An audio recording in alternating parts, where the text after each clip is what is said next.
Hey everyone, what's going on? My name is Van and welcome to the channel.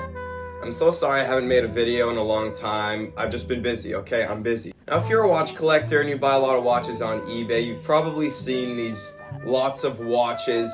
You know, there's a lot of 5 watches, there's a lot of 10 watches, and most of the time they're pre-owned watches. I stumbled across one on eBay that was 26 watches at starting bid $100. So I said, you know what, why not? Let's take a bid on this lot of watches. I won the auction for $100 and I got 26 watches here today.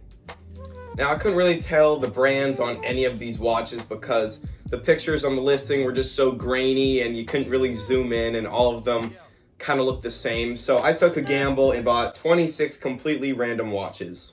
And that's what we're doing in today's video. We're going to be going over all 26 watches.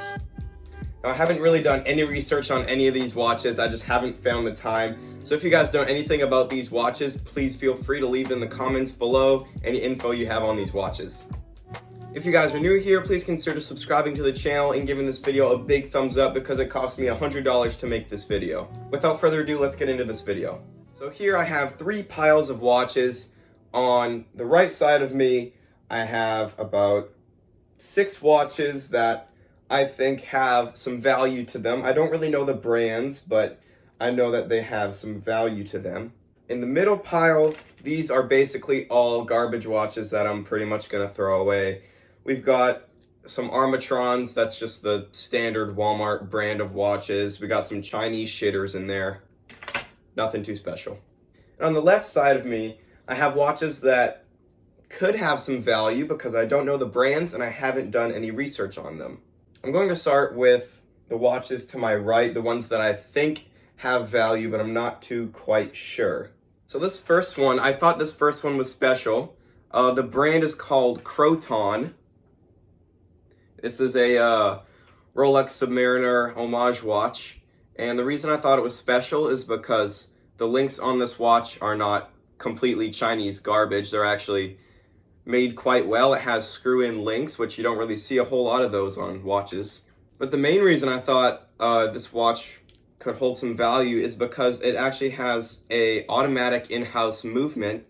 Now what an automatic movement means is that it's powered by mechanics and not a battery, so you never really need a battery to replace on this kind of watch. But overall, I mean, it's a pretty cool watch. It's got about a 43 to 45 millimeter diameter. It looks pretty cool. It's got a date at the 3 o'clock position, and it has a hacking and hand winding movement. Next we have another Croton. It's the exact same one as the one I was just talking about, but instead it has a blue face. Looks pretty nice. And then next up I have this one called a Zurich Swiss watch. I'm not sure if I'm saying this right, but Zurich is, I believe it's a town in Switzerland. Now this does say it's a Swiss-made watch. It's quartz. It says it has a Swiss movement on it, which I think is pretty cool. And I could definitely see myself wearing this watch. It looks like it has a nice lume on it. It just has a really nice kind of Swiss Army aesthetic to it. Then we have another Zurich Swiss watch. It's the exact same model and everything, except it has a cream white face instead of a black face. And then next up we have a Casio. This is called a Casio data bank. None of these watches actually have batteries in them, so if I'm going to keep any of these watches, I'm going to need to buy a lot of batteries. This one's cool. It's got 50 meters waterproof resistance. It's got a light on it. It's got the world time. Pretty neat little Casio. Then next up we have another Casio. This one comes on a leather band. That's why I thought it could have some value to it, and it's a Casio. Looks like a pretty standard Casio. It has an analog face, but it also has a little screen at the 3 o'clock position. This one's called the Wave Scepter. I've never actually heard of this Casio before. It might be pretty old, but it's a neat looking little watch. Next up, we have the Walmart brand watches and the Chinese shitters. First, we have this watch. It's I'm pretty sure this one's a fashion watch. It's just called Lee. The brand is just Lee. I mean, it doesn't look all too bad, but personally it's not something I would wear. It has a date and a day of the week, the 3 o'clock position. It just doesn't really look like something I would wear. It doesn't really feel or look like it has any value to it. Next up, we got an Armatron watch. There you go. Classic stretchy links, really cheesy, kind of pulls your arm hair off, nothing too special about that. We got this weird Chinese shitter. It's a Rolex Submariner Smurf homage, probably cost around $5, brand new. It's probably garbage right now. The brand on this one is called Rawlings. I've never heard of that brand before. You know, it's probably a 40 millimeter diameter. It's got really clanky, shitty links, and I don't see any value in this watch whatsoever. Next, we got another Armatron, cheap Walmart shitter. Not something I would wear, not something that has a lot of value. It's got fake chronographs. So there's 3 subdials on it, and they serve absolutely no purpose.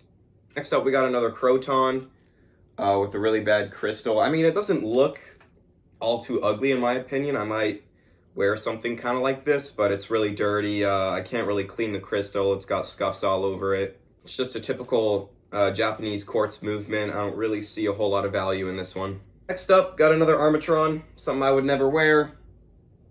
Pretty much a garbage brand. Fake chronographs, pretty standard for a garbage watch. I wouldn't wear this. I see no value in it. Okay, now we're on to the interesting brands of watches that I've never really heard of before. First up, we have this watch, and it's called a Lorus. Lorus is the brand. Personally, it doesn't look all too bad. It has a rotating bezel. It has a really nice, kind of like a matte black / gray dial.